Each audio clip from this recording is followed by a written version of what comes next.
सुबह सुबह अचानक ही बरसात हुई। बरसात के बाद करीब आधा घंटा यहाँ पर हमारे क्षेत्र में ओलावृष्टि होती रही और काफी बड़े बड़े ओले गिरे हैं। और देखिए गेहूं की देखिए बाली तक टूट गई है, नीचे ये मुड़ गई है। ये देखिए कोरोना महामारी के बाद आसमानी आफत ने सबसे ज्यादा किसानों की मुश्किलें बढ़ा दी है। एक तरफ वे कोरोना से जंग लड़ रहे हैं तो दूसरी तरफ आसमानी आफत से। एक समय के बाद कोरोना महामारी तो खत्म हो जाएगी, लेकिन प्राकृतिक आफत की मार उन्हें साल भर झेलनी पड़ेगी। यूपी के पीलीभीत की हालत भी कुछ ऐसी ही है। यहाँ किसानों की कड़ी मेहनत महज कुछ घंटों में ही तहस नहस हो गई।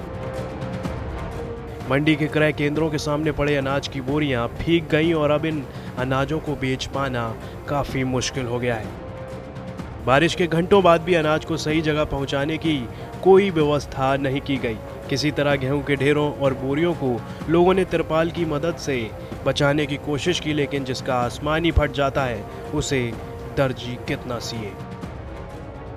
प्रदीप सिंह, ये जो ओलावृष्टि हुई है ये क्या है, कैसा मामला पूरा है ये बताइए। सुबह सुबह अचानक ही बरसात हुई। बरसात के बाद करीब आधा घंटा यहाँ पर हमारे क्षेत्र में ओलावृष्टि होती रही और काफी बड़े बड़े ओले गिरे हैं। और देखिए गेहूं की देखिए बाली तक टूट गई है, नीचे ये मुड़ गई है। ये देखिए बहुत ज्यादा नुकसान हुआ है किसानों का। ये देखिए कतई बहुत भारी ओले थे, ये तो टूट गई है गेहूं की, बहुत ज्यादा नुकसान हुआ। इस आसमानी आफत ने महज मंडियों में पड़े अनाजों को ही तबाह नहीं किया है। लॉकडाउन की वजह से खेतों में बची कुची जो फसल थी उसे भी इस बिन मौसम बरसात और ओलों ने तबाह कर दिया।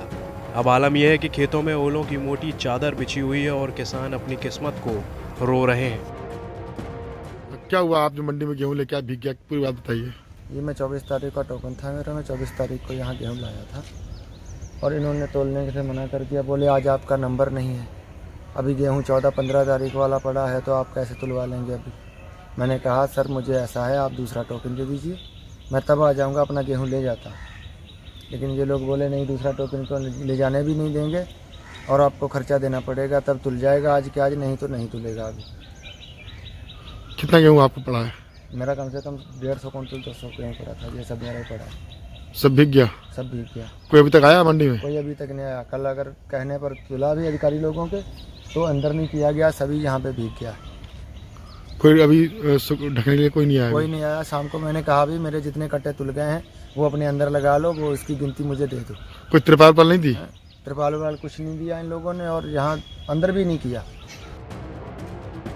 साल भर किसान दिन रात मेहनत कर फसल तैयार करते हैं, लेकिन समय पर मंडी में अनाज नहीं पहुंचने की सुविधा और रखरखाव के लिए बुनियादी सुविधाओं की कमी अक्सर किसानों पर भारी पड़ती है, जिसकी वजह से अब साल भर किसानों को पीठ में पेट सटाकर ही अपनी किस्मत को रोना पड़ेगा।